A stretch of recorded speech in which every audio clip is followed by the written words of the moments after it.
سعودی عربیہ نے پاکستان کو یہ کہہ رہے ہیں کہ آپ یہ ہیٹ اگینسٹ انڈیا اننیسیسریلی یہ بند کریں. سیکنڈلی یہ جو ٹیررزم کا کاروبار بند ہے. پاکستان ان سے کہتا ہے جی ہم نے بھی تو وہ کام شروع کیا تھا القاعدہ والا, اس میں بھی تو آپ کے لوگ, تو انہوں نے کہا یار وہ کام جب ہوا تھا ہو گیا, ختم ہو گیا, موو آن.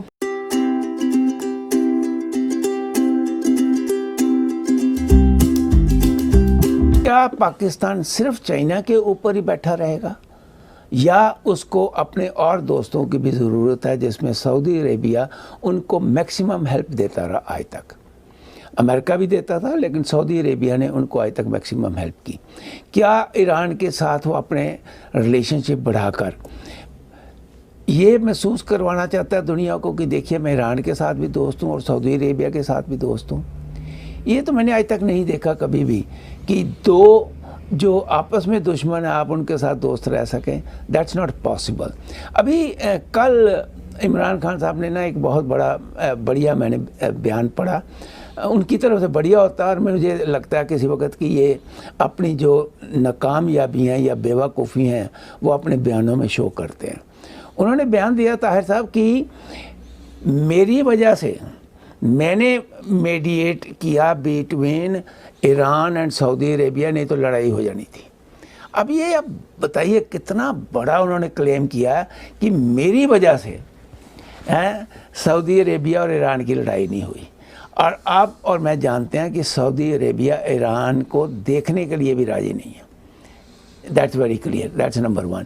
نمبر 2, اب سعودی عربیہ پچھلے کئی دنوں سے فارن منسٹر قریشی سعودی عربیہ کے پیچھے پڑے ہوئے ہیں کہ جو ان کی سنستھا ہے جس میں 57 کے قریب کنٹریز ہیں, کہ ان کی فارن منسٹرز کی کانفرنس بلائی جائے ہندوستان کو کنڈیم کرنے کے لیے آن دی ریموول آف 370.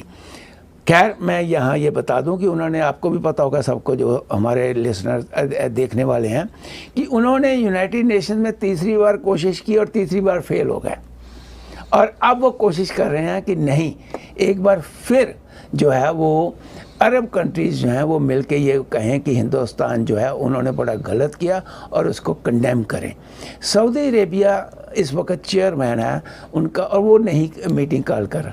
اب قریشی صاحب نے یہ کہہ دیا کہ اگر سعودی عربیہ کال نہیں کرے گا تو پاکستان اپنے انڈیپینڈنٹ لیول کے اوپر ان کی میٹنگ کال کر لے گا. بڑی حیرانی والی بات ہے کہ پاکستان کی اتنی بڑی امپورٹنس ہو گئی, لیکن اس کے بیچ میں کیا بات ہے میں زیادہ نہیں بولوں گا, میں طاہر صاحب کو بیچ میں لے کے آؤں گا کہ اب لیٹسٹ جو ڈیولپمنٹ ہوئی ہے یہ ذرا بڑے دھیان سے بڑے غور سے سننے والی چیز ہے, کیونکہ اس کا افیکٹ آنے والے ٹائم کے اوپر بہت زیادہ پڑنے والا ہے انڈیا اور پاکستان کے ریلیشنز کے اوپر, کیونکہ سعودی عربیہ جو ہے وہ ڈٹرمنڈ ہے ٹو اب invest in India more than even think of Pakistan. تو ان دو چیزوں کے اوپر بات کرتے ہیں. طاہر صاحب یہ جو لیٹسٹ سعودی عربیہ نے پاکستان سے اپنا قرضہ مانگنا شروع کیا, میں تو پہلے سمجھتا, یہ مجھے آج پتہ چلا وہ قرضہ دیتے تھے, پہلے میں سمجھتا وہ ویسے ہی پیسہ دیتے تھے, لیکن جو قرضہ انہوں نے مانگنا شروع کیا واپس, اور چائنا نے بھی قرضہ مانگنا شروع کیا واپس, اف ناٹ قرضہ ایٹ لیسٹ انٹرسٹ واپس کرنا شروع کرو, تو یہاں پر پاکستان کی کیا حالت ہوگی؟ دیکھیے ڈاکٹر صاحب بات یہ ہے کہ پاکستان کو پہلے بھی سعودی عربیہ قرضہ ہی دیتا تھا, امدادیں تو بہت کم ملا کرتی تھی. اچھا ٹھیک ہے, وہ چونکہ کنٹریز کے انٹرسٹ ہوتے ہیں, ٹھیک ہے, پہلے ان کو کچھ نہ کچھ امداد مل جایا کرتی تھی, اب وہ بھی نہیں ملتی. اس کی ایک وجہ ڈاکٹر صاحب یہ کوئی اوور نائٹ نہیں ہوا جو سعودی عرب کا پریشر بنا ہے.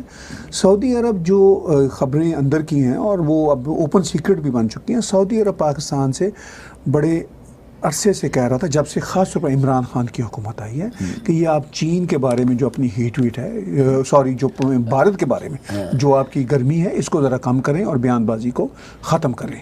چونکہ سعودیوں کو اندازہ تھا اور ہے کہ اس کا کوئی فائدہ نہیں ہے, نہ یہ پاکستان کی جو ہے نا پبلک کنزمپشن کے لیے اسٹیٹمنٹس کا پاکستان کو کوئی فائدہ ہے, اور نہ اس ریجن میں سعودیوں کو پتا تھا ہم کام کر سکیں گے، پھر خاص طور پر پاکستان کے ساتھ تو کام نہیں کر سکیں گے۔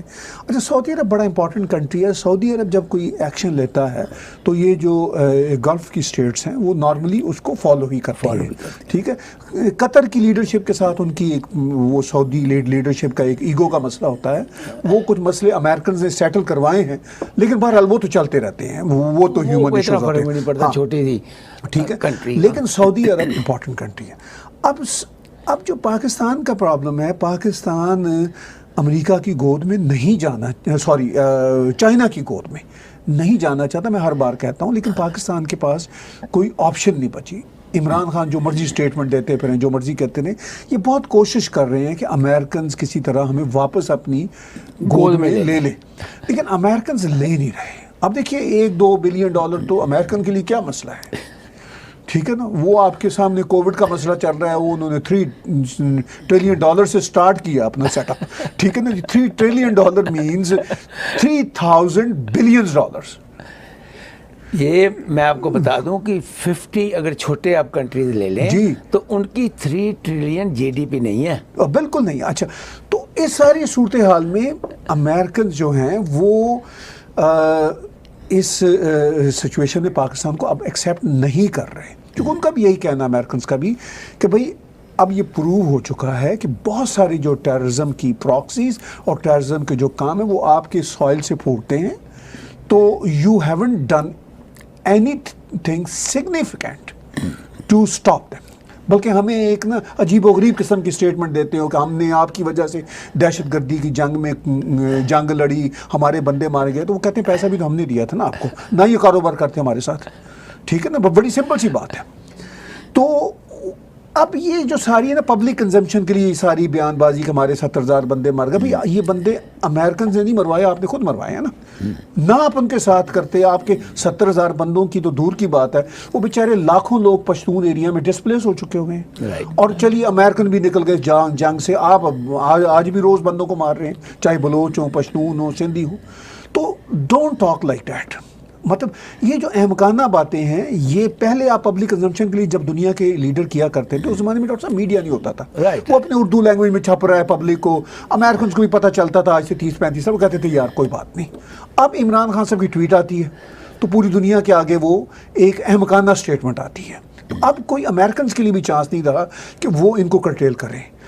اس ساری سچویشن میں ایک تو سعودیز کو یہ بہت تھا کہ بھئی آپ ہماری بات ہی نہیں سنتے۔ پھر ڈاکٹر صاحب دوسرا بڑا فیکٹر یہ ہوا کہ OIC جو آرگنائزیشن آف اسلامک کانفرنس ہے، جو جس میں اوور 50 کنٹریز ہیں، ان کے خلاف ایک بلاک ملائیشیا میں بننا شروع ہوا، جس میں پچھلے دنوں ترکی بھی ملیشیا، ٹھیک ہے۔ اچھا اس میں عمران خان صاحب بھی ون آف دا کی اسپیکرز تھے۔ جب سعودیوں نے ڈانٹا اور کہا کہ بھئی پھر پیسے دو، پھر سعودی تو آج کل یہی کہہ رہے ہیں نا کہ ایک تو پیسے بند ہیں، دوسرا جو دیے ہوئے ہیں وہ واپس کرو، چونکہ سعودی عرب نے $6.3 بلین کا پیکج دیا تھا، $3 بلین تھے اس میں کیش، ان کو وہ جو ان کے ریزروز تھے تو اس کے لیے جسے کہتے ہیں نا سٹنگ لون، ایسا نہیں تھا کہ یہ خرچ بھی کر سکتے ہیں اس کو، یہ بھی امپورٹنٹ بات ہے، وہ ایسا لون تھا کہ یہ وہاں رہنا تھا بینک میں، ہاں بھائی ان کے پاس مطلب جو ان کا جو خزانہ بالکل خالی نہیں ہوا۔ اچھا ان پر بھی 3% کا لون تھا۔ اچھا اس کے علاوہ 3.3 بلین رفلی جو اماؤنٹ ہے وہ تھا کہ ہم ادھار تیل دیں گے۔ اچھا سعودی عرب نے وہ بھی دینے سے ایک طرح سے ریلیکٹنٹ ہو گئے۔ آؤٹ آف کنٹیکسٹ آپ سے ایک بات پوچھ رہا ہوں کہ سعودی عربیہ اور مسلم ریلیجن میں تو یہ کہا ہوا ہے کہ آپ نے انٹرسٹ نہ دینا نہ لینا، ہاں جی، تو پھر سعودی عربیہ نہیں، آؤٹ آف کانٹیکسٹ نہیں ہے، یہ بڑی امپورٹنٹ بات ہے۔ پاکستان کی پوری بینکاری انٹرسٹ کے بیس پر چلتی ہے نا، وہ اسلامک بینکاری بھی ہے، وہ تو ایسے ہی سعودی عربیہ میں ویسے نہیں، سعودی عربیہ کی رجیم تو انٹرنیشنل نارمز کے مطابق ٹریڈنگ اور بزنس کرتے ہیں، ٹھیک ہے نا جی، پوری دنیا میں ان کا پیسہ لگا ہوا ہے، انٹرسٹ کی بیس پہ بھی لگا ہوا ہے، کاروبار کی بیس پہ بھی لگا ہوا ہے، اور وہ جو انٹرسٹ کی ڈاکٹر صاحب ڈیفینیشن ہے وہ سعودی عرب کا کیا ہے، وہ تو میں بھی ایگری کروں گا اس بات سے، انٹرسٹ کی وہ ڈیفینیشن تو ہے ہی نہیں، سود جسے ہم کہتے ہیں نا، سود تو وہ یہ ہوتا تھا کہ آپ سے میں نے پیسہ لیا اور میری کوئی مجبوری ہے، ٹھیک ہے جی، میں نے بچوں کی شادی کرنی ہے یا تو آپ سے پیسہ، اس کی کوئی پروڈکٹیوٹی نہیں ہے، تو اس پہ اسلام کی تھی شک کہ آپ اس پہ انٹرسٹ نہ لیں. نہ لیں. لیکن اگر میں نے آپ سے پیسہ لے کے پراپرٹی لی اور اس میں سے میں نے 25% کمایا 2 سال میں, تو آپ کو بھی 10% دیا, تو یہ سود نہیں ہے. اس پہ تو اسلام کے اسکالرز بھی کہہ رہے ہیں کہ یہ تو بزنس ہے, یہ تو کاروبار ہے. سعودی عربیہ نے پاکستان کو یہ کہہ رہے ہیں کہ آپ یہ ہیٹ اگینسٹ انڈیا اننیسیسریلی یہ بند کریں. سیکنڈلی یہ جو ٹیررزم کا کاروبار بند ہے. پاکستان ان سے کہتا ہے جی ہم نے بھی تو وہ کام شروع کیا تھا القاعدہ والا, اس میں بھی تو آپ کے لوگ, تو انہوں نے کہا یار وہ کام جب ہوا تھا ہو گیا, ختم ہو گیا, موو آن. وہ ہمیں ضرورت تھی اس وقت, آپ کو بھی تو پیسے ملے نا, وہ جو رشیا کے گیس. ہاں وہ کہتے ہیں کہ بھئی آپ کو بھی تو پیسے ملے تھے نا, کوئی ہم نے آپ سے مفت کام تو نہیں کروایا تھا نا.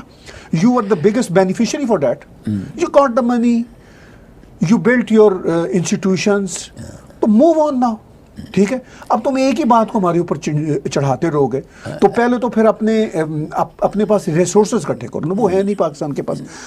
اب سعودی عرب کو ایک مسئلہ تو یہ چلا آ رہا تھا بھارت کی وجہ سے, یہ بہت بڑا فیکٹر ہے. اچھا, پاکستان کا خاص طور پر پچھلے 1 سال سے دباؤ تھا کہ OIC کی بلائیں, OIC. اس پہ نہ صرف سعودی عرب نے بلکہ دیگر کنٹریز نے بھی کہا کہ بھئی ہم اس پہ کوئی انٹرسٹڈ نہیں ہے. ٹھیک ہے نا, بلکہ ہم اس میں یہ انٹرسٹ ہے کہ تم اپنا منہ خام خواہ نہ کھولا کرو, تمہیں اس کا کوئی فائدہ نہیں ہے. قریشی صاحب کا جو پوائنٹ تھا نا, وہ یہ پوائنٹ تھا کہ جو 5 اگست ہے جی ہاں جی, اس پہ یہ کانفرنس بلائی جائے. رائٹ, چلیے وہ تو نہیں ہوئی, لیکن انہوں نے اس کو بھی آپ ٹچ کریے. یونائٹڈ نیشنز کی تیسری بار 1 سال میں کانفرنس ہوئی اسی بات پہ, سیکورٹی کونسل کی تیسری بار, اور وہ بھی چائنا کی کہنے پر. بالکل ٹھیک. لیکن ہر بار, تینوں بار ان کو منہ کی کھانی پڑی. وہاں پہ انہوں نے یہی ریزولوشن کہا کہ this is your bilateral issue, we will not interfere and please don't come again. اب یہ بات ان کو سمجھ نہیں آتی. دیکھیے وہ OIC میں بھی ناکام ہوتے ہیں, UNSC United nation security council کی میٹنگز میں بھی ناکام ہوتے ہیں. ابھی یہ جو ریسنٹلی 2 دن پہلے واقعہ ہوا ہے, ٹھیک ہے نا, اس میں انہوں نے واقعی UNSC والوں نے کہا کہ جناب اس پہ ہمارے پاس کوئی ٹائم نہیں ہے, کیونکہ یہ ہمارے وہ ہے ہی نہیں مسئلہ, یہ ہمارے وہ مینڈیٹ میں ہی نہیں آتا.